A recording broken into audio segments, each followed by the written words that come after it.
Hello friends, ಎಲ್ಲರೂ ಹೇಗಿದ್ದೀರಾ? Welcome back to my channel. ಇವತ್ತಿನ ವಿಡಿಯೋ ಮೂಲಕ ನಾನು ನಿಮಗೆ ತೆಳುವಾಗಿ, ಈಸಿಯಾಗಿ ನೀರು ದೋಸೆನ ಹೇಗೆ ಮಾಡ್ಕೊಳ್ಬೇಕು ಅಂತ ನಾನು ತೋರಿಸ್ಕೊಡ್ತಾ ಇದ್ದೀನಿ.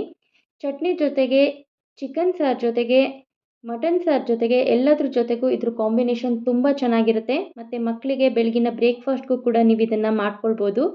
ಈಸಿಯಾಗಿ ಕೇವಲ 2 ಇಂಗ್ರೀಡಿಯೆಂಟ್ಸಲ್ಲಿ ನೀವು ತೆಳುವಾಗಿ ಹೇಗೆ ಮಾಡ್ಕೊಳ್ಳೋದು ಅನ್ನೋದನ್ನು ನಾನು ಈ ಟ್ರಿಕ್ಕನ್ನು ನಿಮಗೆ ಹೇಳ್ಕೊಡ್ತಾ ಇದ್ದೀನಿ.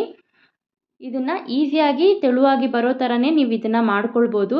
ನೀವು ಈ ಐಟಮ್ನ ಹಾಕೋದ್ರಿಂದ ನೀರು ದೋಸೆ ತುಂಬ ತೆಳುವಾಗಿ ಬರುತ್ತೆ. ಅದೇನು ಅನ್ನೋದನ್ನು ಈ ವಿಡಿಯೋ ಪೂರ್ತಿಯಾಗಿ ನೋಡಿ ತಿಳ್ಕೊಳ್ಳಿ. ಬನ್ನಿ ಹೇಗೆ ಮಾಡೋದು ಅಂತ ಮೊದಲಿಗೆ ನೋಡ್ಕೊಳ್ಳೋಣ. ಮೊದಲಿಗೆ ನಾನಿಲ್ಲಿ ಮಿಕ್ಸಿ ಜಾರನ್ನು ತೊಗೊಂಡಿದ್ದೀನಿ. ನಾನಿಲ್ಲಿ 2 ಕಪ್ ಆಗುವಷ್ಟು ಅಕ್ಕಿಯನ್ನು ನೆನೆಸಿಟ್ಕೊಂಡಿದ್ದೀನಿ. ಅಂದರೆ ನಾನು ರಾತ್ರಿಯೇ ನೆನೆಸಿಟ್ಕೊಂಡ್ಬಿಟ್ಟಿದ್ದೀನಿ. ಬೆಳಗ್ಗೆ ತಿಂಡಿ ಮಾಡ್ಕೊಳ್ಳೋದಿದ್ದರೆ ನಿಮಗೆ 6ರಿಂದ 7 ಅವರು ಇದನ್ನು ನೆನೆಸ್ಕೊಬೇಕು. ಇಮಿಡಿಯೇಟ್ ಮಾಡ್ಕೊಳ್ಳೋದ್ರಿಂದ ನಿಮಗೆ ಅಷ್ಟು ತೆಳುವಾಗಿ ಬರೋದಿಲ್ಲ ನೀರು ದೋಸೆ.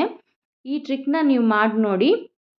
ಮತ್ತು ಇಲ್ಲಿ ನಾನು ಕಾಯಿ ತುರಿಯನ್ನು ಹಾಕ್ಕೊಳ್ತಾ ಇದ್ದೀನಿ. ಇದನ್ನು ಮಾತ್ರ ಮಿಸ್ ಮಾಡಲೇಬಾರ್ದು. ಇದನ್ನು ಹಾಕ್ಕೊಳ್ಳೋದ್ರಿಂದ ಕೂಡ ನಿಮಗೆ ತೆಳುವಾಗಿ ಬರುತ್ತೆ ನೀರು ದೋಸೆ. ಬರೀ ಅಕ್ಕಿ ಮತ್ತು ಉಪ್ಪಲ್ಲಿ ಕೆಲವರು ರುಬ್ಕೊಂಡ್ಬಿಡ್ತಾರೆ. ಬಟ್ ನೀವು ಈ ಥರ ಕಾಯಿ ತುರಿ ಹಾಕೋದ್ರಿಂದ ನೀರು ದೋಸೆ ತುಂಬ ಅದ್ಭುತವಾಗಿ ಬರುತ್ತೆ. ಇದನ್ನ ಮಾಡಿ ನೋಡಿ. ಮತ್ತು ತುಂಬ ತೆಳುವಾಗಿ ಕೂಡ ಬರುತ್ತೆ ನಿಮಗೆ. ಇಲ್ಲಿ ನಾನು 1 ಟೀ ಸ್ಪೂನ್ ಆಗುವಷ್ಟು ಉಪ್ಪನ್ನು ಹಾಕ್ಕೊಳ್ತಾ ಇದ್ದೀನಿ. ನಿಮಗೆ ರುಚಿಗೆ ಬೇಕಷ್ಟು ಹಾಕ್ಕೊಳ್ಬೋದು. ನಾನು 2 ಕಪ್ ಆಗುವಷ್ಟು ಅಕ್ಕಿಯನ್ನು ತೊಗೊಂಡಿದ್ದೀನಿ. ನಿಮಗೆ ಎಷ್ಟು ಕ್ವಾಂಟಿಟಿ ಬೇಕು ಅಂತ ನೋಡಿಕೊಂಡು ನೀವು ಅದ್ರ ಪ್ರಕಾರ ನೀವು ಮಾಡ್ಕೊಳ್ಳಿ. ಇಲ್ಲಿ ನೋಡಿ, ಈ ಥರ ನೀವು ಮಿಕ್ಸಿಯಲ್ಲಿ ತೆಳ್ಳಗೆ ರುಬ್ಕೋಬೇಕಾಗತ್ತೆ. ನೋಡಿ, ಈ ಥರ ನೀರು ಹಾಕ್ದೇನೆ ನಾನು ಇವಾಗ ರುಬ್ಕೊಂಡಿದ್ದೀನಿ.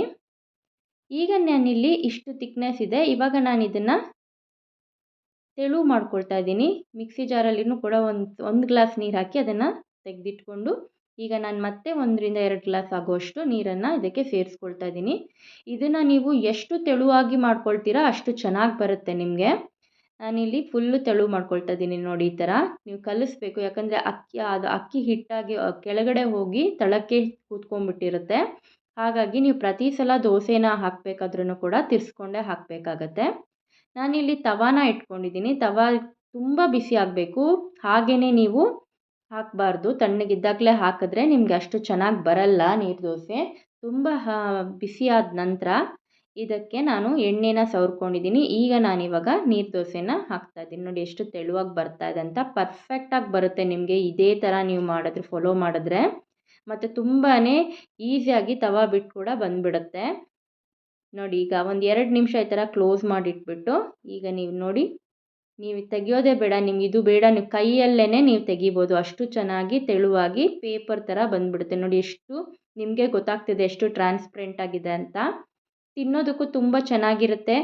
ಮಕ್ಕಳು ಕೂಡ ತುಂಬ ಇಷ್ಟಪಡ್ತಾರೆ. ಬೆಳಗ್ಗೆ ಈಸಿಯಾಗಿ ನೀವೇನಾದರೂ ಬ್ರೇಕ್ಫಾಸ್ಟ್ ಮಾಡ್ಕೋಬೇಕು ಅಂತಂದರೆ ಈ ನೀರು ದೋಸೆನ ನೀವು ಟ್ರೈ ಮಾಡಿ ನೋಡ್ಬೋದು.